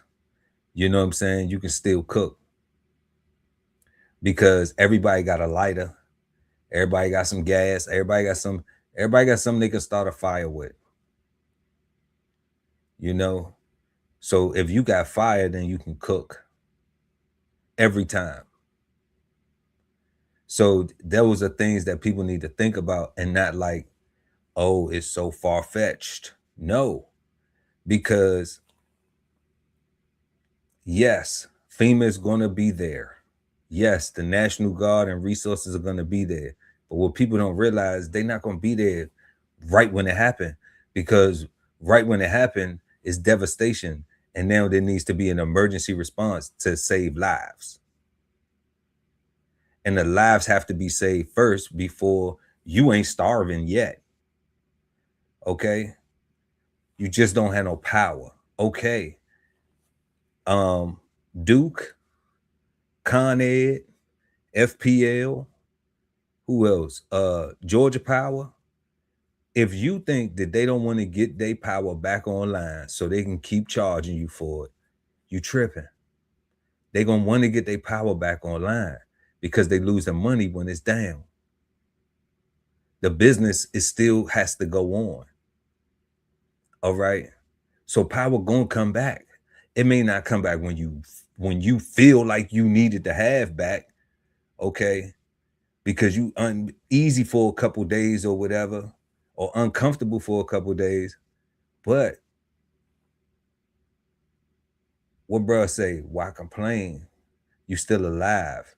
And when you alive, guess what you got? An opportunity to be able to now say, okay, well, I can learn from this situation and I can prepare myself so if it happens again, because a lot of them people ain't gonna move. They're gonna stay right there.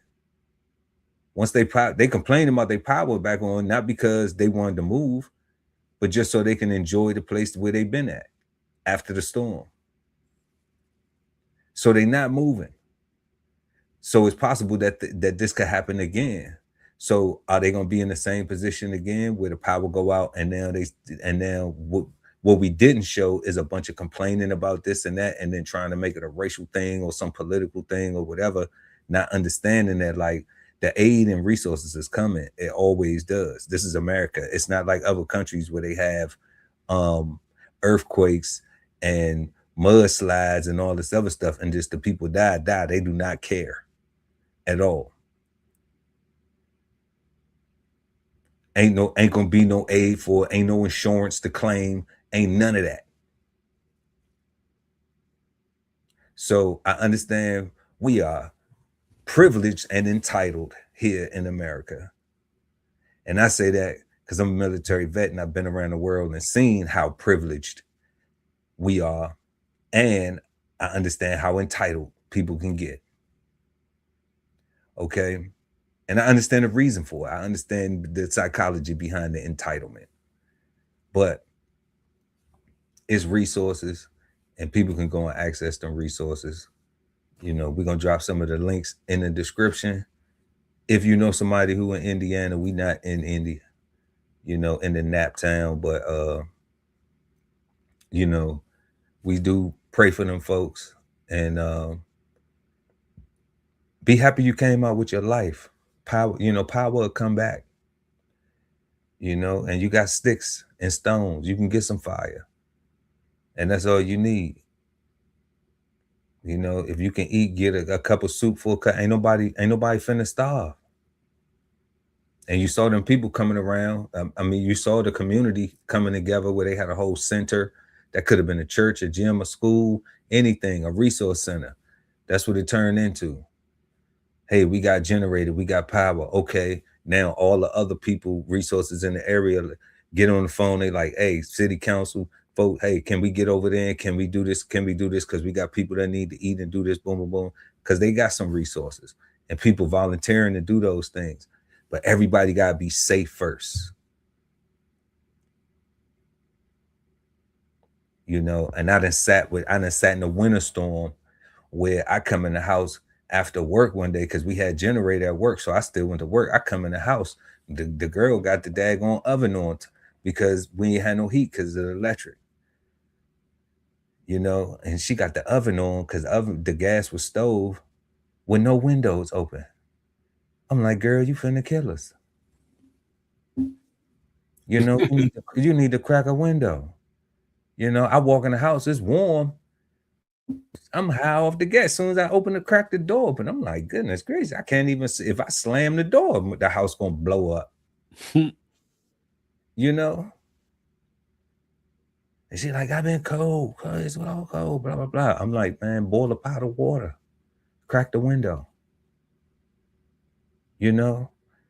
But she don't want to stay in that area in the kitchen. She want to be back in the back of the room and all this. And I'm just like, nah, you can't, you ain't gonna be able to heat up the whole house. That's not how this works. Yeah, man. We gotta section it off. That's not how this works. You know, this is about surviving. It's a temporary condition. It's not permanent. So people got to understand that. That is. I mean, but and what people got to understand too is that humans survived for thousands of years without electricity or AC. Or AC. So you have to, like you said, you got to just be prepared for things like that. And just you just got to prepare yourself for it because I mean it can happen to anybody in any state at any time. You know, a disaster can happen. But preparedness is everything. Preparedness, that's the word, cuz preparedness is everything. And Mother Nature, you know, she can be quite interesting, you know. And I think everybody should go on Amazon and get one of those survival kits, man, and just what keep kind of it survival kits? You got a link for the description? What it got in it? Keep it handy. It got emergency blankets. It got all your medical stuff. It got fold out shovel. It got flares. It got some of them. I mean, you know, they different prices. Some of them have the little fold out grill that you can cook a little meal on, and it all fits in a nice size duffel bag. You know what I'm saying? And they on Amazon. You know, you can get them anywhere from like $50 to $300. To $300. And I suggest that you get the $300 one. Oh man, I suggest you take $50, get you a cast iron frying pan, all right, season it, get you a 10-pound bag of rice and a what's a number 10 can of beans, all right, and you tuck that off, okay, and you know, get you some dry herbs too, whatever dry herbs you need, and some coal, a few bricks, maybe about 8 bricks. Just keep them bricks to the side, about 8 bricks. That's all you need. And a few bags of coal. You know what I'm saying? If you got a grill, you good. All right. And that's all you need right there. For real, family. You don't need much more than that. You know, you're gonna find food. It's gonna be people doing, communities gonna come together. It's gonna be a place where people can go get food all the time. There has never been a place where I've been at where they didn't have nothing set up. When there's devastation like that, where it's not places where somebody's feeding somebody, like always. You just may not know about it. You have to figure it out and get there. But, you know, as long as you got in a battery with some flashlights, man, like that's it, for real. Because if you hurt, you're going to be hurt. Yeah. If you hurt, you're going to be hurt. Like a solar charger for your phone, stuff like that. Yeah, that costs too much. Forget the phone. Who you gonna call? Everybody gonna be annoyed. Everybody gonna be calling you talking about you okay, you okay. You're gonna get 50,000 you okay calls that from people who can't do nothing for you in that situation. Nothing. They can absolutely do nothing for you. I'm gonna have my phone. Like, are you okay? Are you okay? Are you okay? Are you okay? And they can't do nothing for you. I'm stuck on my roof and there's 40 feet of water over my bedroom window. Nothing for you. Okay? Katrina, nothing for you. You know? So, and even when the helicopter come, you got to wait because there might be 50 of 100 other houses that people need to get taken off the top of their houses. It do nothing for you. You know, but have it though. If you got the money to spend, have it. Cold season says have it. You know, I just with no power, you know, it just like it don't matter. You know, it don't even matter at all. Well, that's all we got, y'all. We had highlights from the Tupac murder trial. Keefe-d is gonna be doing his thing, and we're gonna see what the verdict is at the end of that trial. Then we had family members of the u.s.s. Lincoln speak out. It was a lot more videos, a lot more people speaking out. We chose to pick those because they had two significant stories. I just thought what they were saying was kind of crazy. Like pork cars are not promised. There is no brochure. You know, the guy had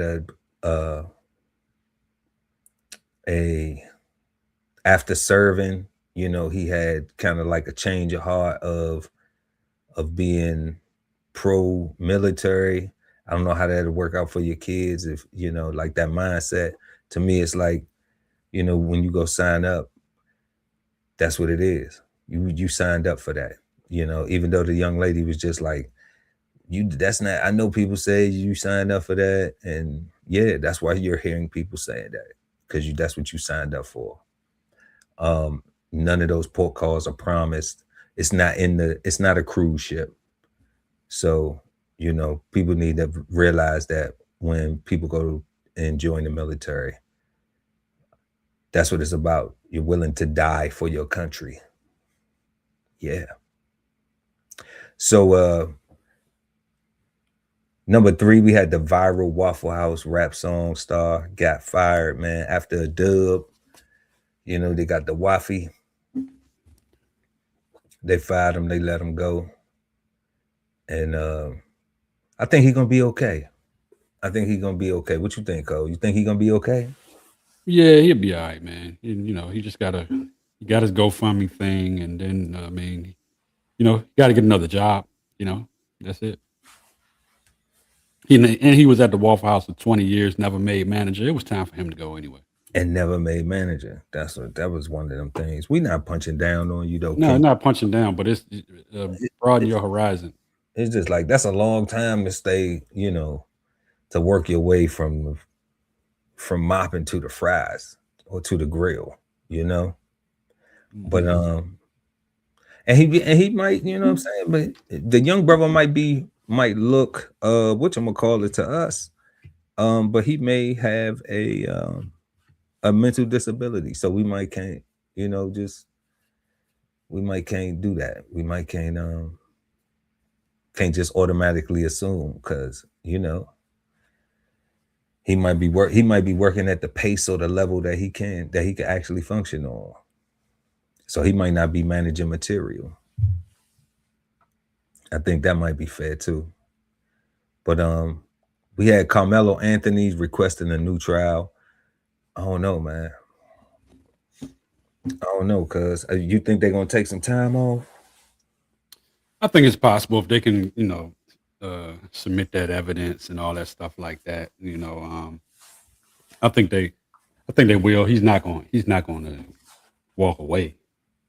No, because I don't think that I don't think they're going to deny him a new trial based on this new evidence and stuff. I think they're going to be like, okay, it was stuff that we could have talked about that y'all didn't want to talk about, so maybe they'd give him a shot to go back and re-talk about it, because they got new judges and they said the other judge had some ethics questionability about his ethics and all of these different things. So I don't know, maybe they setting it up for that. They didn't already strutted my man out here in, you know, 1847.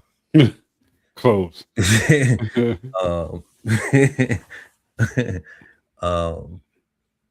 What your man say? What was your man's song?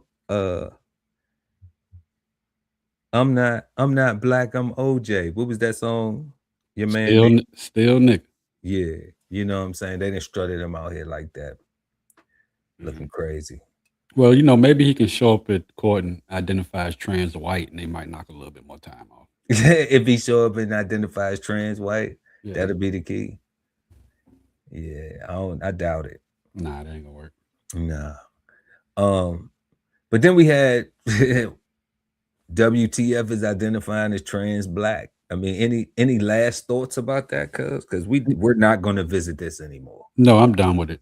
I'm done with that right there. Anymore. Yeah. I mean, it's just a big troll that made it to a podcast, and it's crazy. Depressing. It's depressing. You know, I want my people to stop being comfortable with N words and B words towards each other, and we got white people out here like, I'm black now. I'm gonna be trans black. I'm gonna identify as a black person. You know, so it's just like, nah, all y'all goofy. You know, that's the young people word. You know, I say goofy. Goofy is a legend at Disney World, and everybody wants a picture. So I don't even really understand how people using the word goofy to describe something that's whack or corny or lame or whatever. But, you know, they can have that one though, for real, both of them. Then we had our last but never least story. After the storm, Gary, Indiana. We saw that the people are making out. Resources are coming. President Trump approved the FEMA. You know, I know a lot of people was worried about that or wondering why it took so long or whatever. You know, FEMA's always going to get approved, y'all. Always. It don't matter who the president is. They always going to approve it after a serious storm happens in our country. So you can rest assured and never put your emotions on the person that y'all expecting to sign something, and just understand that it's a normal part of the process. You know, that's it. It's just a process that has to happen. It's not a who's in charge thing. It's the way they have the request for the funds, the way the funds have to be released, and the way the order has to be given to be able to execute it. So it's how government work, y'all. That's the cheese on the government. All right, for everybody to get their cheese. And we hope that the stuff that we gave y'all helped with, that you could share with somebody if you know somebody going through that around them parts up there in Naptown, or in Gary specifically, Indiana, out that way, those affected areas. You know, share that with them. You know, share that little clip. Y'all can clip the video, share that with them, and show them how they can get their insurance stuff together and everything. If they own something, you know, if they don't own nothing and they need some resources, we saw them where they go to the soup kitchen and get some power and get, you know, community where they can get something together. Okay. So share the news, and understand they're not covering nothing that your insurance company is going to cover. So just don't go thinking you're going to get some new shit without having to deal with your insurance company. Yeah, it's a process. Definitely a process, y'all. Don't be scamming. Don't no young Miami activity. No young Miami activity. Okay? No young Miami activity. You know, be grown Miami. You know, be grown Miami. And yeah, and prayers and love and everything to everybody that may have lost a loved one in that situation, people that's, you know, maybe still missing, and prayers that everybody, you know, gets their power back on and get their life back on track, you know, at least get some normalcy going back, because it is one of the things. I've been through it a couple of times. It is stressful, but like the brother said, you still got your life, so you know you can live and learn from those situations. And that's all we got for y'all. Make sure to like and share this video. Also subscribe to the channel, hit the notification bell, so when we go live, you never miss an episode of Brunch with the Fellas. We want everybody to have a peaceful, positive, and productive rest of your weekend. And thank you for chopping it up with us. Shout out to Born Ready 718. Who else we had in here? Kushan 46. We had 4646 26 1426. What, you giving out a phone number, cuz? We had lovely ATV in the building. You know what I'm saying? For everybody who pulled up, man, we had some people pull up. Shout out to Sharice. Yeah. Oh, we had Reese in the building. Okay. I ain't see that in the chat though, but shout out to Reese. Shout out to Reese in the building. And we appreciate everybody pulling up, hanging out with us tonight. No hanging up. But we about to hang up on this live. All right. And yeah. Don't forget, y'all can kick it with us on Kick too, y'all. Check us out at kick.com/DBCHEFTV. I'm Chef Earl Pearl at DBCHEFTV. And I'm Cole Caesars on Brunch with the Fellas, and I'll drink to that. And that's all we got. Until next time. Peace, big cuz. The bksoulfarm.com, 1016-160 self-sustainability. Jump on the list and get yourself together, right? Only at the DBCHEFTV podcast, where the world talks food. Cigar Sundays on YouTube. TLS Podcast. The Love Speak. Brunch with the fellas at Brunch Fellas. TVK Podcast. The Veteran Kettle. Bo's Podcast. Bo's on the Table. Sign up for the newsletter and shop merch and clothing at DBCHEFTV.com.